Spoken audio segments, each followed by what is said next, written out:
Boa tarde, Ponte. Coisa boa, né? Louvor bom. Chega a dar uma empolgada aqui. Gente, coisa boa. Estamos aqui mais um domingo, celebrando esse culto, dedicado a Deus, né? E é um privilégio estar aqui, compartilhando um pouquinho do que Deus tem falado comigo. O pastor Guilherme está lá em Manaus, está passando frio lá. Ele mandou um áudio, um dia eu estou soando que nem uma porca.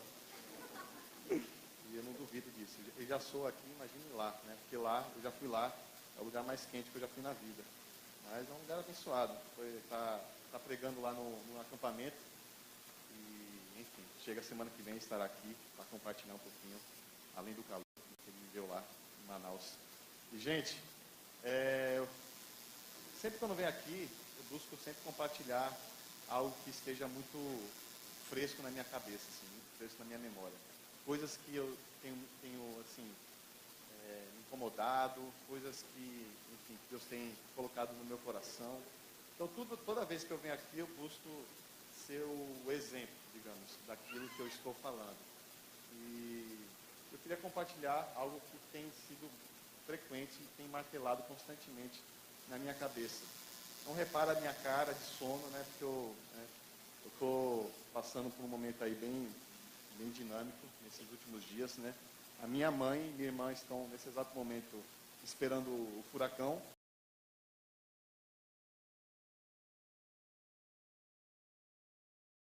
Mas eu creio que não vai acontecer nada demais. Ela está lá em casa esperando. As últimas notícias é que a energia estava acabando de casa. Enfim, provavelmente eu não vou conseguir falar com ela nas próximas 24 horas, mas amém, ok? Está tudo bem, Deus está lá protegendo e não vai acontecer nada não só com elas, mas com todo mundo ali, amém? Mas enquanto isso, eu estou dormindo na casa da minha mãe, né? Porque a gente tem uma cachorrinha, já compartilhei aqui com vocês, né? A Sassá, né? E eu sou babá de cachorro agora, né? Eu estou cuidando da Sassá, dando comidinha. Você deve estar perguntando, por que você não leva a Sassá para sua casa? Porque minha esposa não permite. E ela que manda, ok? Ela detesta cachorro e ela tem um ciúme danado da Sassá. Então, Sassá não pisa lá em casa. Então, eu estou dormindo lá na casa da minha mãe. Bruna está lá comigo também. E essa noite a Sassá perturbou, viu? Eu fico imaginando quando eu tiver filho. Não estou comparando filho com cachorro, mas eu sei que filho dá muito trabalho nos primeiros dias, né? Chora muito. Só que Sassá chorou muito essa noite, queria comer e, enfim... Eu fui dormir de 2 da manhã, né? Eu fui ter a brilhante ideia de assistir a luta, né? Assisti a luta, uma porcaria a luta. Fui dormir, de 3 horas da manhã a Sassá começou a chorar, pedindo franguinho. Aí eu fui lá, dar franguinho para ela, e eu estou morrendo de sono aqui, mas, enfim, não repara em minha casa. Eu não estou triste, amém? Estou feliz por estar aqui.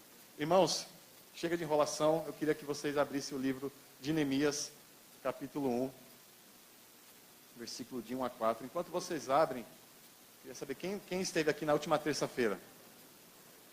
E aí, foi bom? Foi fogo? Para quem não sabe, né, Mariel falou, nós tivemos a nossa reunião de oração. A gente teve já um tempo no começo da ponte, essas reuniões semanais, a gente está voltando a ter nesse mês de setembro. E eu, infelizmente, não pude estar presente nessa terça porque tive aula, mas eu soube que foi tremendo, foi algo assim fantástico. E já encorajo você que não participou para estarmos juntos na terça-feira aqui na ponte, às 8 horas. E será toda a terça-feira do mês de setembro, ok? Então, tudo indica que a gente vai continuar nessa rotina, ok? Mas a gente está fazendo esse teste para ver como está sendo a logística, né? Questão de segurança e tal, estacionamento, mas tudo indica que vai ser contínuo isso aí, ok? Então, terça-feira, 8 horas, aqui na ponte. Neemias, capítulo 1, versículo de 1 a 4. Se você não trouxe a Bíblia, acompanha aqui comigo. Palavras de Neemias, filho de Acalias, no mês de Quisleu, no 20º ano, enquanto eu estava na cidade de Suzã, Anani, um dos meus irmãos, veio de Judá com alguns outros homens. E eu lhes perguntei acerca dos judeus que restaram, os sobreviventes do cativeiro, e também sobre Jerusalém. E eles me responderam: aqueles que sobreviveram ao cativeiro e estão lá na província, passam por grande sofrimento e humilhação. O muro de Jerusalém foi derrubado, e suas portas foram destruídas pelo fogo. Quando ouvi essas coisas, aceitei-me, chorei, passei dias lamentando-me, jejuando e orando a Deus dos céus. Vamos orar mais uma vez. Senhor meu Deus, muito obrigado, Pai, muito obrigado por essa oportunidade de estarmos aqui, Senhor, ouvindo um pouquinho mais de Ti, nos aprofundando mais de Ti, Senhor, é isso que nós queremos. Esse é o nosso propósito, Pai, de prestar esse culto ao Senhor, Senhor. Então, em nome de Jesus, que o Senhor esteja falando conosco através da minha voz, que o Senhor esteja me usando, falando para todos nós aqui, inclusive eu, Senhor, nos dê sabedoria, discernimento para absorver a Sua palavra nessa tarde. Em nome de Jesus, amém. Meus queridos, eu queria só dar uma pincelada nisso que a gente acabou de ler, né? A gente conta um pouquinho da história de Neemias, esse livro, né? Conta como ele foi o processo de restauração dos muros, né, em Jerusalém. Só que antes desse momento, né, houve a invasão do Império Babilônico em Judá.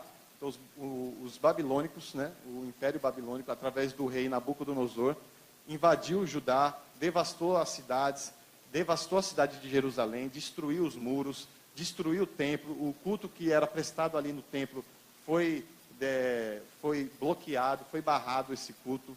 Então, a cidade de Jerusalém foi devastada, e nessa invasão, Nabucodonosor falou que para os seus soldados pegarem as pessoas mais capacitadas de Judá e levar até o seu país para servir o rei Nabucodonosor. Então, muitos foram tirados das suas terras para servir o rei em terras estrangeiras. Dentre essas pessoas que foram retiradas, o profeta Daniel é uma delas. Então, se você for ler o livro de Daniel, você vai ver nesse contexto de escravidão, do cativeiro babilônico, e ele estava servindo ao rei Nabucodonosor. E a gente ouve a história dele tremenda, mas não é dele que eu quero falar. Mas muitas pessoas foram retiradas das suas terras para servir ao rei. E nisso, depois de muitos anos de escravidão, desse cativeiro, né, os persas invadiram, né, dominaram, combateram com o Império Babilônico e venceu. Então os persas, eles tomaram conta, né, tomaram posse de Judá, e houve um momento de uma esperança, de paz, através do imperador Ciro. E o imperador Ciro era um cara legal. Ele assinou um decreto permitindo que as pessoas que foram retiradas de suas terras, e elas tinham a opção agora de voltar para casa. E através desse decreto de Ciro, muitas pessoas resolveram voltar para Jerusalém, voltar para Judá. Algumas ficaram, algumas escolheram ficar porque já estavam estabilizadas, já tinha constituído uma família, mas muitos resolveram voltar. Nessa volta houve um processo de restauração daquilo que foi destruído. Então Zorobabel, ele voltou para Jerusalém e restaurou o templo que foi destruído. Esdras, o escriba, ele voltou para Jerusalém para restituir o culto que tinha sido perdido. E os muros da cidade continuavam destruídos. A cidade continuava vulnerável e aberta a ataques. E essa foi a missão de Neemias. Deus colocou essa missão no coração de Neemias para ele voltar para Jerusalém e restituir e reconstruir os muros de Jerusalém. Só que Neemias, naquele contexto, nesse contexto que a gente acabou de ler, Neemias estava numa vida confortável, né? Então imagine só, Neemias ele era copeiro do rei Artaxerxes. É até difícil falar isso, Artaxerxes I. Então Neemias ele era copeiro do rei. Ou seja, ele usufruía de regalias que o rei usufruía, porque ele estava perto do rei. Então ele tinha boas acomodações, ele tinha uma vida tranquila, ele comia de uma comida boa, de boa qualidade. Então ele usufruía de coisas massas, porque ele estava próximo do rei. E o rei tinha uma boa relação com Neemias. Então ele tinha uma vida confortável, assim, ele não tinha que reclamar. Ele estava muito bem, obrigado. Só que o irmão dele chegou até ele, e Neemias fez a burrice de perguntar de como anda o povo dele lá em Jerusalém. E o irmão dele falou, seu povo está sofrendo humilhação, está sofrendo ataque, e os muros estão destruídos. E isso mexeu muito com o coração de Neemias. Ele ficou muito triste, a ponto de chorar, jejuar, ficar dias se lamentando e falando com Deus. Mas Neemias, naquela posição confortável, ele poderia muito bem estar pensando, pô, o que eu vou fazer lá? Eu sei que meu povo está sofrendo, mas eu vou contribuir em quê?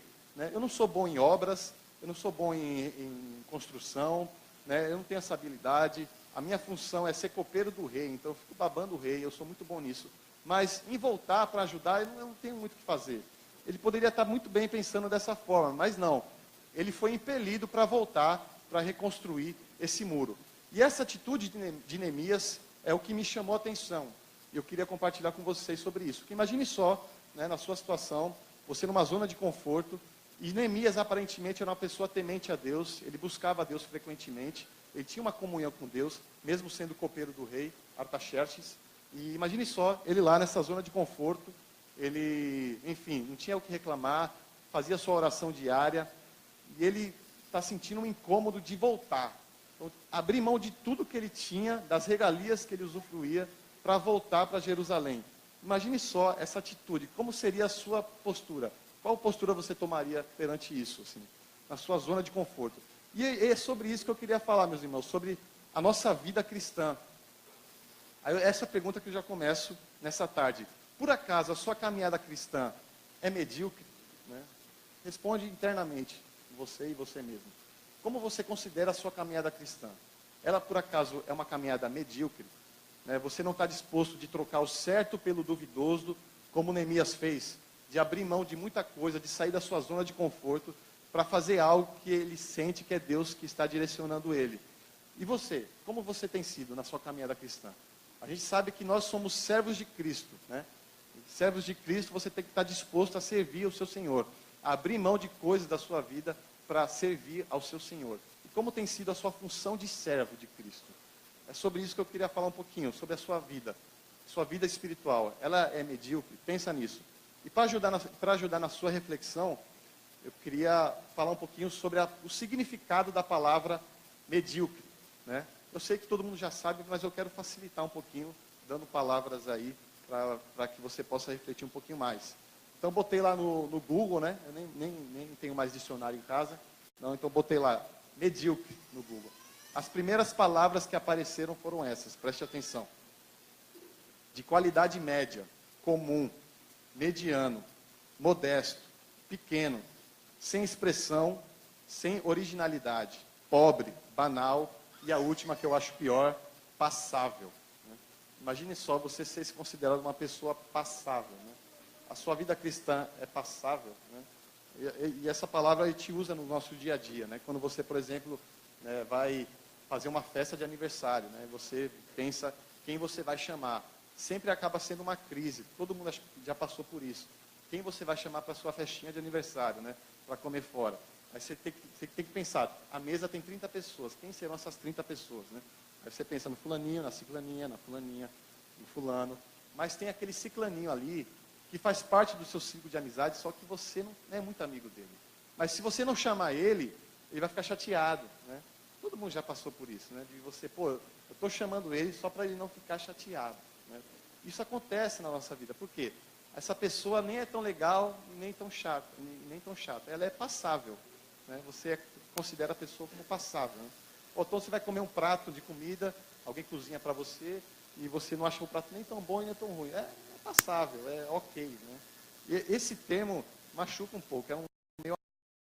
E você acha que a sua caminhada cristã é passável? Talvez você seja passável em outras áreas da sua vida. Né? Talvez você seja medíocre na sua área profissional. Né? Muitas vezes, né, por conta das redes sociais, a gente tem acesso fácil à vida alheia, né? Então, você consegue ver a vida da pessoa que mora do outro lado. E a vida que é postada ali naquela página é a melhor possível, né? Você vê a pessoa pulando, sorrindo na praia, com frases de efeito, falando que você consegue, enfim, ousadia e alegria, frases que você vê, caramba, essa pessoa é feliz, né? Essa pessoa não tem uma vida medíocre, né? Essa pessoa, você acaba se comparando um pouquinho, né? E geralmente, você vê muitas pessoas que aparentam ter uma vida profissional bem estável, assim, uma pessoa que tem uma vida profissional bem próspera, assim, uma pessoa que cresce na vida, que conquista muita coisa. Você vê essa pessoa, essa pessoa com certeza não passa por mediocridade, essa pessoa ela não sofre, porque ela é bem sucedida profissionalmente. Mas talvez uma pessoa bem sucedida profissionalmente seja passável ou seja medíocre em outras áreas, como por exemplo o casamento. Tem muitas pessoas que focam tanto na área profissional, focam tanto em si talvez, e chega em casa, você não tem assunto com a sua esposa, não tem assunto com o seu marido, não tem muita coisa em comum entre vocês. Você chega em casa, você fica no seu mundinho no computador, ela fica no mundinho dela no celular, e enfim, não tem muita química, e talvez a única coisa em comum que vocês têm é um programa de TV, talvez o MasterChef aí, né, que é bombando aí. Muitas pessoas, enfim, alguns programas de TV que acaba, talvez, é uma forma de passar o tempo entre vocês. Mas vocês não têm muito assunto, o assunto morreu, é aquela coisa meio passável, aquela coisa meio sem sal. E talvez você esteja passando uma mediocridade no seu casamento, né? Eu, graças a Deus, né, sou casado há 4 anos e meio, sou novinho ainda, tomando leitinho ainda no casamento, né? Ainda não tenho filho, só estou na parte boa, viajar, curtir e tal, né? Então, estou há 4 anos e meio com a minha esposa, mas graças a Deus, eu posso dizer com toda certeza que cada ano que passa, melhora. Eu não estou falando isso para forçar a barra, não, é verdade, assim, cada ano que passa, a gente tem um relacionamento melhor, mais amadurecido. Eu sou liso, mas eu estou feliz com a minha esposa, entendeu? E eu escolhi uma esposa correta, ela é engenheira, então, enfim, eu tenho que escolher. Se você é liso, você tem que escolher alguém para te dar um suporte.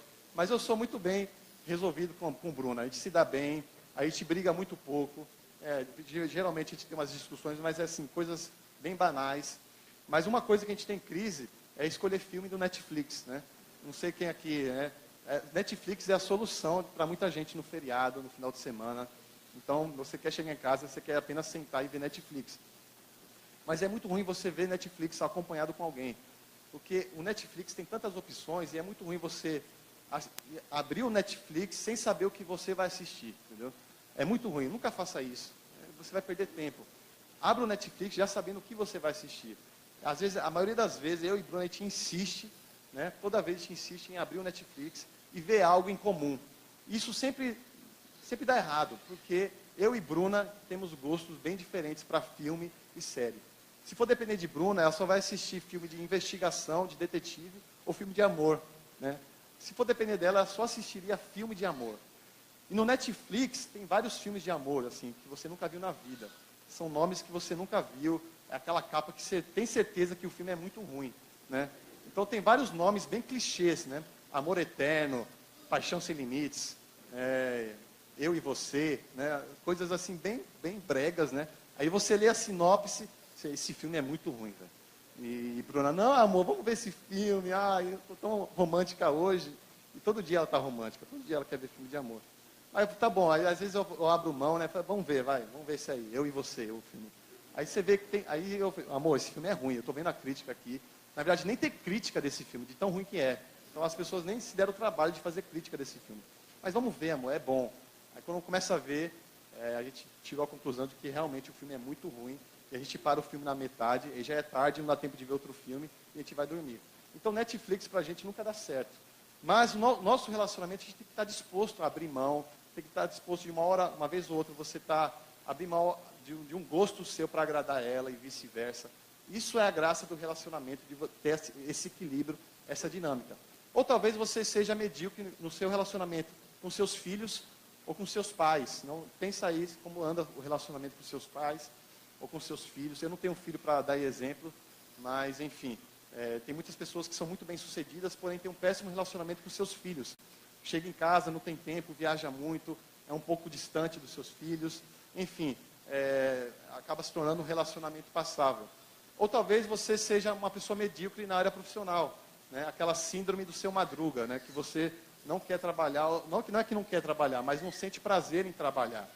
Tem uma frase maravilhosa do seu Madruga, né? Que o seu Madruga para mim é um filósofo, né? Ele é um gênio, assim, porque ele morreu em 88, o ator, né? E eu nasci em 88. E mesmo assim, até hoje, eu dou risada com o seu Madruga. Para mim, ele é um cara fantástico. Ele tem umas frases fantásticas.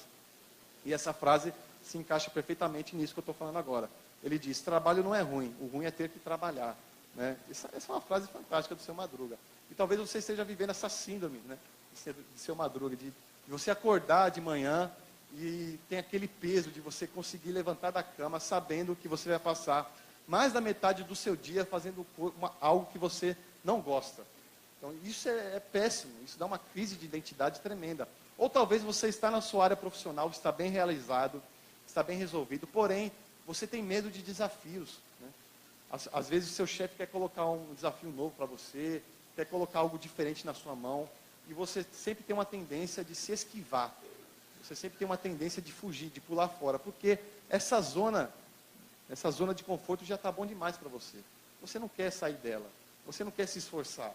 Você entrou num nível de mediocridade na sua área profissional. Isso é muito comum. Ou talvez você seja medíocre com você mesmo. Isso é muito comum também. Às vezes você está bem nos seus relacionamentos, você está bem profissionalmente, mas você é medíocre com você mesmo, né? E isso é muito difícil de detectar. Às vezes você tenta encontrar algum problema, mas na verdade o problema é você, né? Você pensa, pô, você tem aquela síndrome de moldar os pensamentos para algo pessimista, né? De tipo, eu não dou conta, isso não é para mim. Você acaba se comparando com os outros, você vê que os outros estão num patamar melhor que você aparentemente. Aí você pensa, pô, isso não é para mim, não dou conta. Aí você acaba se esquivando, você acaba relaxando, você acaba desacelerando e você acaba se tornando medíocre com você mesmo. Então, esses são alguns exemplos que eu queria dar, não sei se você se identifica com um, mas o que eu quero reforçar aqui é a nossa vida espiritual, nossa caminhada cristã. Será que ela está sendo medíocre? Como está sendo a sua caminhada cristã? Como você está representando o nome de Cristo aqui na Terra? E para a gente aprofundar um pouquinho mais sobre isso, eu queria que vocês acompanhassem comigo no livro de Mateus, capítulo 5, versículo 13 a 16.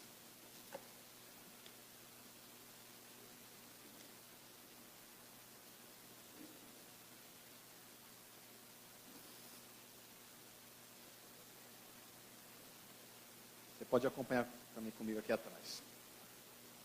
Vocês são sal da terra, mas se o sal perder o sabor, como restaurá-lo? Não servirá para nada, exceto para ser jogado fora e pisado pelos homens.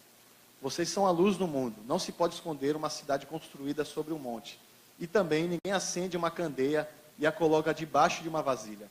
Ao contrário, coloca no lugar apropriado. E assim ilumina a todos os que estão na casa. Assim brilha a luz de vocês diante dos homens, para que vejam as suas boas obras e glorifiquem ao Pai de vocês que está nos céus. Meus irmãos, ou seja, nós que servimos a Cristo, nós que seguimos a Jesus, somos considerados como sal e luz. Ou seja, nós como igreja, somos um saleiro, um corpo de Deus reunido. E cada um de nós somos um grão de sal, ou um feixe de luz. Então, juntando, dá um efeito massa, né? Então, como tem sido a sua função de sal no mundo? Ou como tem sido a sua função de luz no mundo? Você tem salgado a vida das pessoas que caminham com você? Você tem iluminado a vida das pessoas que caminham com você? Como tem sido essa função? Ou talvez você use a sua função de sal para salgar a si mesmo. Isso é muito comum. A gente acaba a si próprio salgando, né? Então, a gente acaba a si próprio se iluminando. Usa a nossa luz para nos iluminarmos. Como tem sido a sua função de sal e luz? Como tem sido a nossa função como igreja, como ponte, por exemplo? A gente tem salgado esse bairro, a gente tem iluminado esse bairro, a gente tem salgado a comunidade do Pilar, a gente realmente tem iluminado a comunidade do Pilar, ou a gente usa a comunidade do Pilar para salgar a nós mesmos? Ou a gente usa a comunidade do Pilar para iluminar a nós mesmos? A gente tem esse pretexto de usar uma ação social para a gente ser beneficiado nela. Como tem sido a sua função de sal e luz? E a vida espiritual se torna medíocre ao ponto de você nem perceber, né? Você percebe quando você está medíocre na sua área profissional, você percebe quando você está medíocre nos seus relacionamentos, mas na maioria das vezes você não percebe que está medíocre na sua caminhada cristã. Você entra nessa zona de conformismo e você está muito bem, obrigado. Você não quer sair não quer sair da linha. Você não quer ultrapassar disso. O fato de você estar vindo aqui todo domingo, de vez em quando ler a Bíblia, fazer uma devocional, de orar, enfim, de você ser preenchido espiritualmente, isso para você está bom demais. Não me dá coisa além disso. Para mim já está bom demais. Como tem sido, meu irmão, a sua vida espiritual? Então eu queria falar de 3 coisas que levam à mediocridade no âmbito espiritual. 3 coisas que levam à mediocridade. A primeira coisa, dúvidas. A dúvida pode te levar à mediocridade. A dúvida pode te levar a uma vida medíocre. Tem pessoas que têm mais dúvidas do que as outras. Eu mesmo sou uma pessoa que vive em constante dúvidas. Eu tenho muita dúvida, eu penso muito, eu me pergunto muito, eu questiono muito. Já minha esposa não. A minha esposa é totalmente ao contrário. Eu não sei se isso é uma característica de quem é de exatas, né? A pessoa que é de exatas é mais bem resolvida, eu tenho essa impressão. Ela é sim ou não, 2 mais 2 é igual a 4, não pode ser 5 nem 3, é isso e acabou, é esquerda ou direita, não tem do que ficar remoendo isso. Já eu não, eu sou meio complicado, eu tenho muita dúvida. E eu tenho muita raiva de compartilhar minhas dúvidas com a minha esposa, por ela, enfim, ser muito bem resolvida, assim, ela é muito ela não tem dúvida de nada, eu tenho essa impressão, né? Aí eu chego pro meu bem, né? Eu chego todo manso, né? Para ver se ela compadece da minha dúvida. É porque eu tô pensando nisso e tal, e eu acho que isso não tem a ver com isso. E agora surgiu essa terceira coisa, eu não sei se consigo juntar essas três coisas. Eu estou em crise, eu não sei o que eu faço. Oh meu Deus, ó céus, ó vida. E ela fica calada, né? Só ouvindo, fazendo assim, mexendo a cabeça. Aí eu faço a infeliz pergunta, o que você acha? Ah, para mim é simples. É simples. Para mim é você tem que fazer isso, isso e isso. Acabou. Tá bom, obrigado. Ela nem compadece da minha dúvida, ela nem, enfim, ela nem tem um carinhozinho, ela vai logo na lapada. Mas enfim, ela é uma pessoa bem resolvida, mas tem pessoas que têm uma tendência a ter mais dúvidas. Mas há dois tipos de dúvidas que eu queria compartilhar com vocês. A dúvida construtiva e a dúvida destrutiva. A dúvida construtiva é aquela dúvida que nos aproxima de Deus. E a dúvida destrutiva é aquela dúvida que nos afasta de Deus. Eu queria começar com a dúvida construtiva. O nome já diz, construtiva, que constrói algo. Então, constrói algo que talvez esteja destruído em nós. Então, a dúvida construtiva faz com que você repense alguns conceitos da sua vida, que você talvez tenha que abrir mão ou destruir para reconstruir. Então, a dúvida construtiva nos causa isso. Então, dúvida, meu irmão, não necessariamente é algo ruim, né? Você acaba interpretando dúvida como algo chato, que é algo que te atrapalha, mas não, a dúvida ela é importante na sua caminhada, principalmente na caminhada cristã.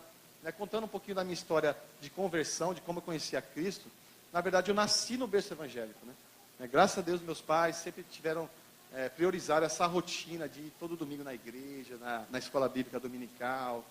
E eu sempre, né, tinha essa rotina eclesiástica, né, de participar de coral, de tocar bateria, de participar de peça de teatro, né, de acampamento. Então eu sempre tive essa rotina. Porém, por ter muito essa rotina, eu não refletia muito sobre o que eu estava fazendo. Eu apenas fazia achando que era certo, assim, né? Só que em 2005 a gente se mudou para Recife, né? Somos de São Paulo, e essa mudança foi muito drástica para mim, porque desde pequeno eu fazia parte da mesma igreja, o mesmo ciclo de amizade, então eu sempre tive essa coisa muito forte, né, com os amigos, e eu tive essa mudança que mexeu muito comigo. E enfim, a gente se identificou com uma igreja aqui em Recife e tal, só que 2 anos depois, meus pais tiveram que voltar para São Paulo. Então eles voltaram para São Paulo e eu fiquei aqui com a minha irmã. Só que um tempo depois, minha irmã foi passar 6 meses nos Estados Unidos. Eu fiquei 6 meses aqui sozinho. Ou seja, não prestou, né? Não foi algo bom.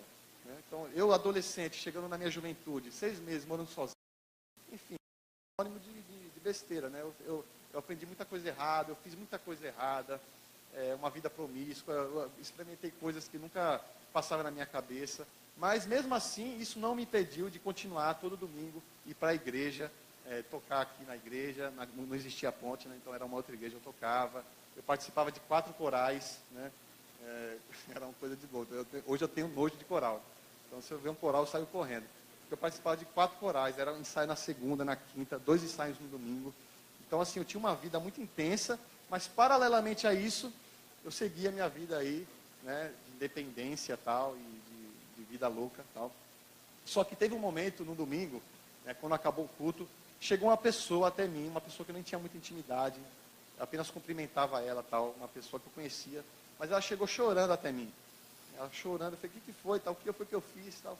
Ela falou, não, é porque ontem eu estava lendo a Bíblia, eu li um versículo e me veio você na minha cabeça, assim, né? Eu lembrei de você quando eu li esse versículo. E esse versículo fala sobre Jesus me chamando de volta. É como se Jesus estivesse me chamando para caminhar de novo com Ele. Tipo, meu filho, estou te chamando, eu te amo, né? Eu quero que você volte para mim. Isso foi tão forte para mim que foi a primeira vez que eu senti Deus na minha vida, assim. Eu percebi Deus na minha vida, assim. Eu falei, caramba, existe um Deus que me ama, existe um Deus que quer caminhar comigo. E isso foi muito forte na minha vida, assim. Então eu tive uma virada de chave. E essa virada de chave me trouxe muitas dúvidas. E, tipo, será que isso que eu estou fazendo é o certo? Será que eu não devo seguir esse caminho? Então essa mudança drástica de encontro com Jesus me acarretou em diversas dúvidas construtivas. E essas dúvidas construtivas direcionou meu caminho. Até interessante que uma semana depois, coincidência ou Jesuscidência, né, como dizem aí, né, eu conheci Bruna, assim, né? E é interessante que Bruna não tem dúvida de nada. Ela só teve dúvida se queria namorar comigo ou não. Porque ela demorou 9 meses para decidir isso. Enfim, tem pessoas aqui que devem estar passando por isso, né? Mas eu tenho a fé que vai dar certo, ok? Mas, enfim, nessa caminhada, as dúvidas começaram a surgir. Talvez, quando você caminhar com Jesus, as dúvidas duplicam, aumentam na sua vida. Mas que sejam dúvidas construtivas. Porque as dúvidas construtivas são baseadas em fatos e não em fábulas. São baseadas na vida real, em opções, em escolhas, em moldar a sua vida, e não em fábulas. As dúvidas construtivas, elas nos permitem fazer as perguntas corretas. Então, esse é o efeito que causa a dúvida construtiva. E Neemias, ele tinha muita dúvida, eu creio. Porque imagine só, esse versículo que a gente acabou de ler no começo de Neemias. Ele recebeu a notícia de que o povo dele estava sofrendo, diz aí no versículo, no mês de Quisleu. O mês de Quisleu é como se fosse novembro e dezembro. E ele só foi tomar um passo, uma atitude de voltar para a terra de Jerusalém no mês de Nisan. O mês de Nisan é o mês de março e abril. Ou seja, ele não recebeu a notícia e logo de cara foi para Jerusalém. Não. Ele esperou cerca de 5 meses para tomar essa postura, tomar essa atitude. Então, imagine só nesses 5 meses o que passou na cabeça de Neemias. Um bocado de dúvidas, de questionamentos. Será que eu vou? Should I stay or should I go? Será que eu vou? Se eu fico? Se eu vou? Se eu volto? E imagine só a crise. Mas eu creio que a maioria das dúvidas que Neemias teve foram dúvidas construtivas. Porque se não fossem construtivas, ele não teria voltado para Jerusalém e restaurar esse muro. Então, meus irmãos, a gente fala muito, é muito comum falar que Deus é a resposta, né? De que Jesus é a resposta. Então, quando um irmão está passando um momento difícil, e aí você chega para ele, meu irmão, Jesus é a resposta, né? É muito bonito isso, mas talvez não seja muito prático. E talvez, para Jesus ser a resposta, você precisa fazer as perguntas corretas. E para você fazer as perguntas corretas, você precisa ter dúvidas. Então, dúvidas, Deus quer que você passe por dúvidas, para que você faça as perguntas corretas. Amém? O segundo tipo de dúvida é a dúvida destrutiva, ou seja, aquela dúvida que te afasta de Deus, aquela dúvida que te distancia de Deus. Então, aquela dúvida é aquela dúvida que surge como consequência do pecado. Então, todo mundo tem um espinho na carne, tem um pecado que é mais difícil de segurar. Vira uma hora ou outra, você acaba caindo. Enfim, esse tipo de pecado, toda vez que você comete, o que vem logo em seguida? Né? Vem arrependimento, vem aquele sentimento de culpa, de tristeza, e vem a dúvida destrutiva. É aquele tipo de dúvida que quer te derrubar, que faz com que você pense, pô, eu não consigo dar conta dessa caminhada. Isso é demais para mim. Eu não consigo continuar, eu não consigo abrir mão disso. Isso é muito pesado para mim. Você acaba acreditando nesse tipo de pensamento pessimista. Você transforma algo bom, você pega algo bom e transforma em algo ruim na sua mente. E você acaba caminhando e aceitando isso, e você acaba se tornando uma pessoa medíocre. Você se torna acostumado em toda vez cair e levantar. Não é bebê não, mas você cai e você faz o pecado, vamos levantar, tudo bem. Eu sei que amanhã eu vou cair de novo, né? Você meio que se conforma. Eu vou cair de novo. Aí você caiu e levantou de novo. E você está acostumado com essa vida de cair e levantar, sem mesmo tomar a pinga. Então você tem essa vida medíocre, né, porque as dúvidas destrutivas te afastam de Deus. Então esse é o segundo fato. Então as dúvidas destrutivas, ela é baseada em perguntas no qual você não quer saber a resposta. Então, as dúvidas destrutivas são baseadas em perguntas no qual você não quer saber a resposta. Você mesmo elabora a própria resposta da sua dúvida. E isso que é o perigo, você responder às suas próprias dúvidas. E a dúvida destrutiva causa isso. Você acaba querendo responder e você vive um mundo de fábulas e não um mundo de fatos. Ao contrário da dúvida construtiva. O segundo ponto que eu queria falar para vocês, que leva à mediocridade, queria que você acompanhasse Mateus 6,33. Mateus 6,33, eu vou acelerar aqui. Está aqui atrás também. Bota as imagens aí. Mateus 6,33. Bom, eu vou ler. Busque, pois, em primeiro lugar o reino de Deus e a sua justiça, e todas essas coisas serão acrescentadas a vocês. Então, prende na palavra busquem. E eu faço essa pergunta: o que você tem buscado? Né? O que você tem buscado ao vir aqui todo domingo? O que você tem buscado para você acordar de manhã todos os dias, para enfrentar o dia? O que você tem buscado? Você tem buscado autossatisfação? Você tem buscado satisfação material? Ou você tem buscado ser um sal ou uma luz melhor? Né? O que você tem buscado com tudo isso? E talvez, meu irmão, você esteja vivendo uma vida medíocre porque você não sabe aonde você quer chegar. Então esse é o segundo ponto que leva à mediocridade. Você não saber aonde você quer chegar. Isso causa uma crise, isso causa questionamentos, isso tem uma tendência, leva uma tendência de você viver uma vida medíocre, né? Porque você não sabe aonde você quer chegar. Ou talvez Deus tenha te incomodado para algo, mas você tem uma tendência de se esquivar do que Deus tenta colocar na sua mão. Então você sabe que Deus talvez quer trabalhar em você em tal área, quer que você faça tal coisa, mas você não quer sair da sua zona de conforto. Então as coisas que Deus coloca na sua mão, você meio que tenta evitar. Então você realmente não sabe aonde você quer chegar, ou não quer que Deus coloque coisas na sua mão, porque você escolheu a mediocridade. E a mediocridade, ela não te escolhe, meu irmão, você que escolhe ela.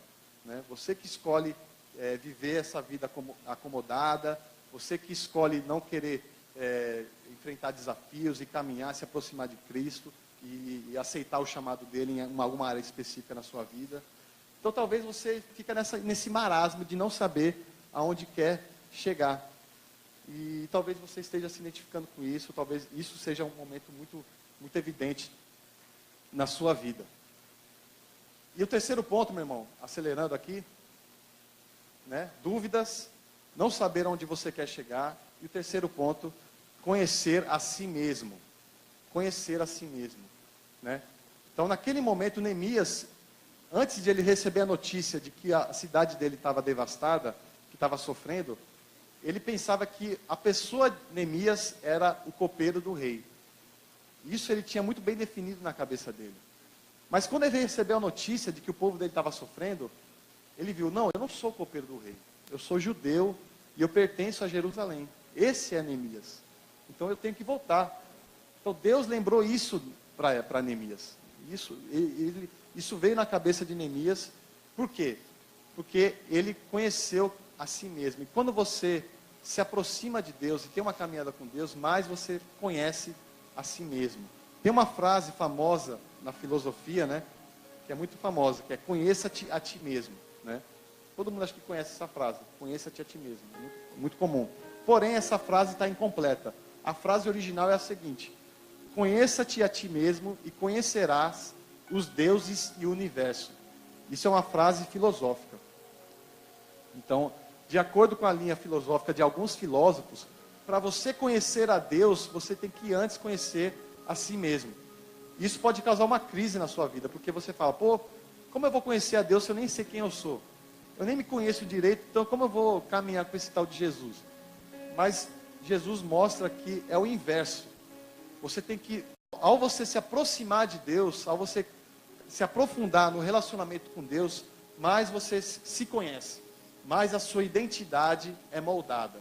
E coisas que você pensava que fazia parte da sua personalidade, não fazem parte. Não é isso que Deus quer para você. Porque nessa caminhada de dúvidas construtivas, de você buscar onde Deus quer que você vá, é um tratamento de você se conhecer, de moldar a sua identidade.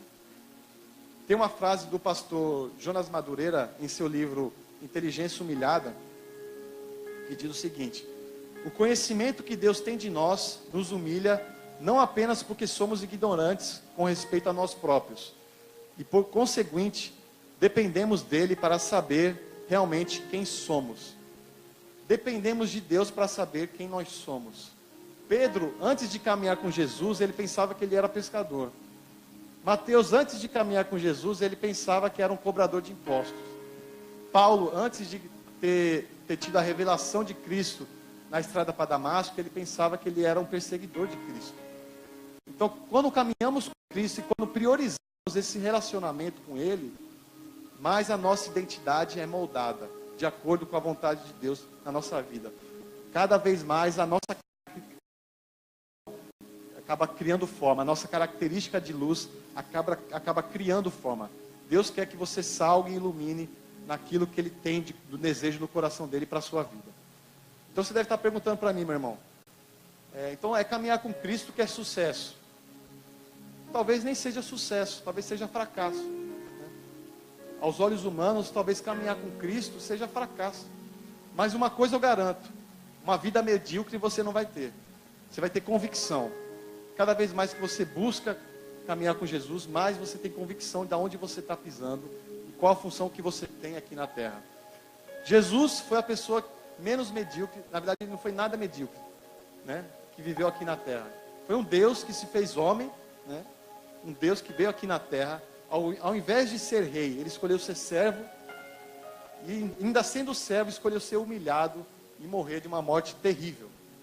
Tudo isso ele fez para que eu e você não vivêssemos uma vida medíocre.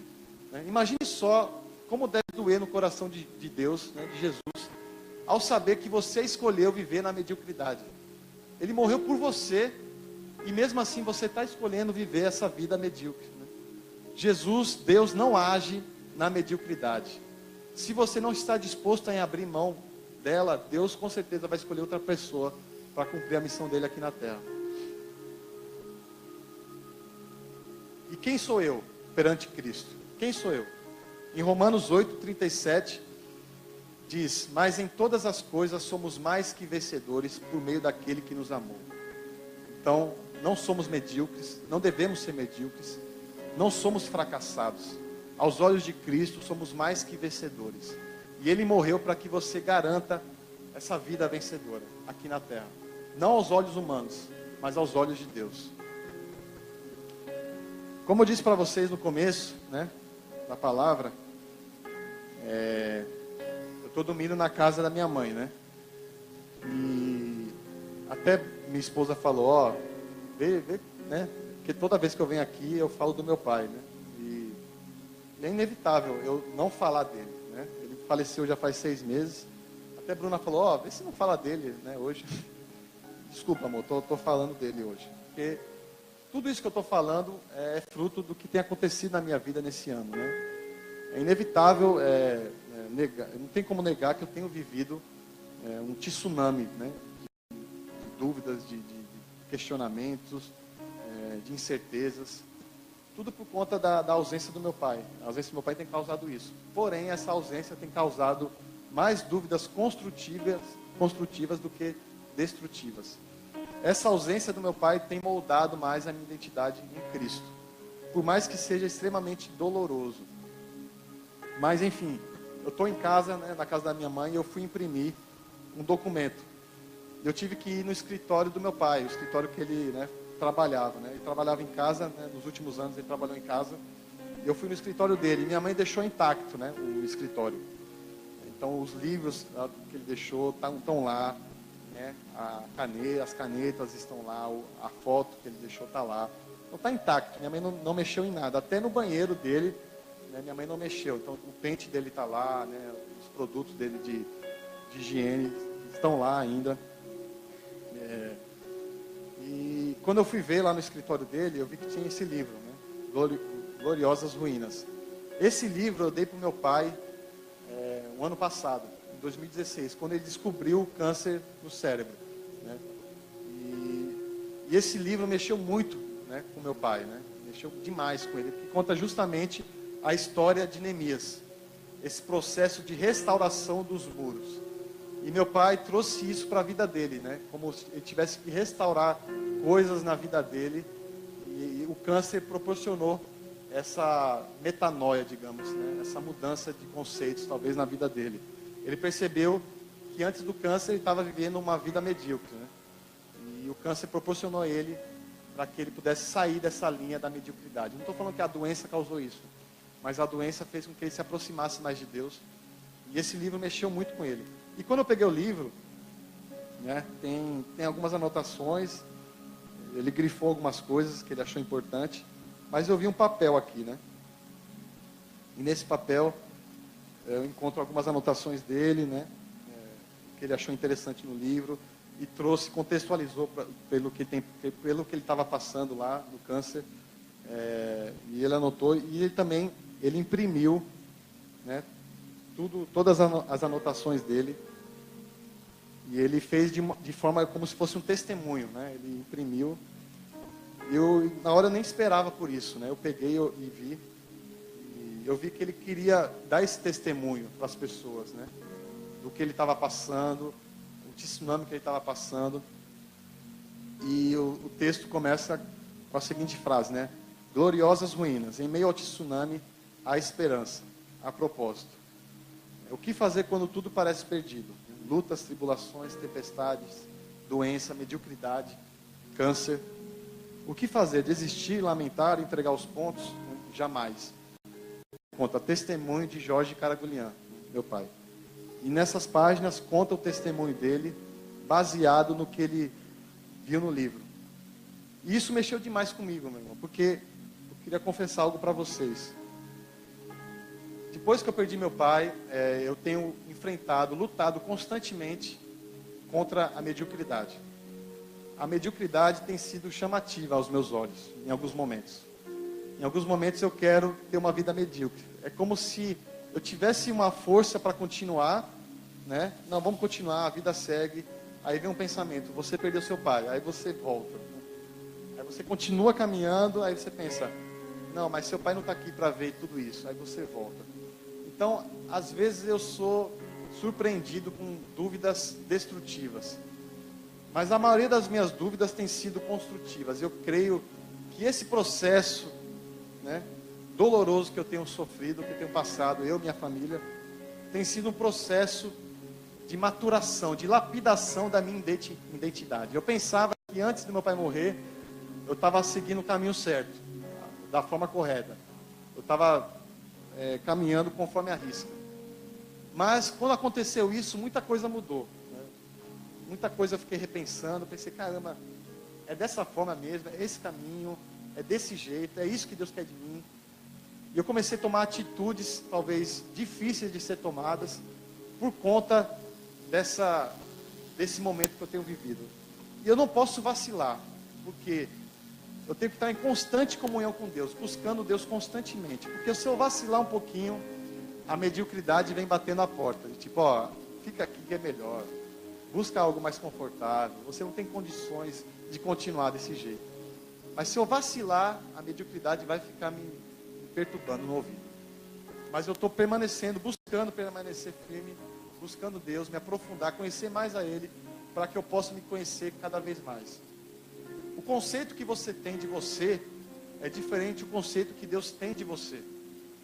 Então, se você se acha um fracassado, você acha que não dá conta, você acha que a mediocridade, o comodismo é melhor, você não quer ser aquele sal muito relevante, saiba que Jesus te considera um vencedor. Basta você querer aceitar isso para a sua vida e deixar de lado a mediocridade. A gente vai cantar uma música agora, eu queria que vocês ficassem sentados, refletissem sobre a música. É uma música que fala justamente sobre a nossa identidade em Cristo. Amém?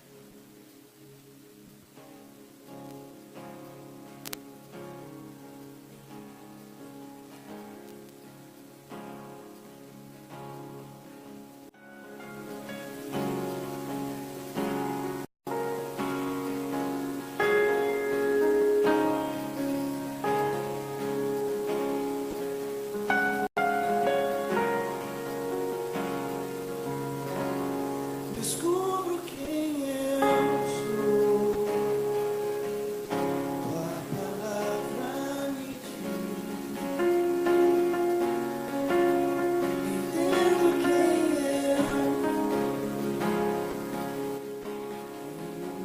mas quero ser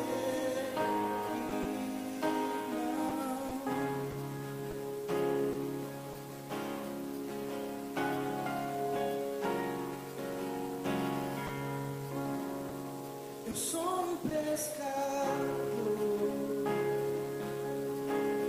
a palavra me diz,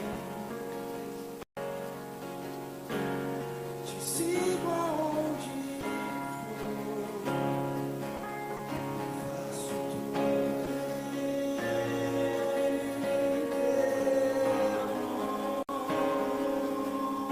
nome.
Queria que você ficasse de pé.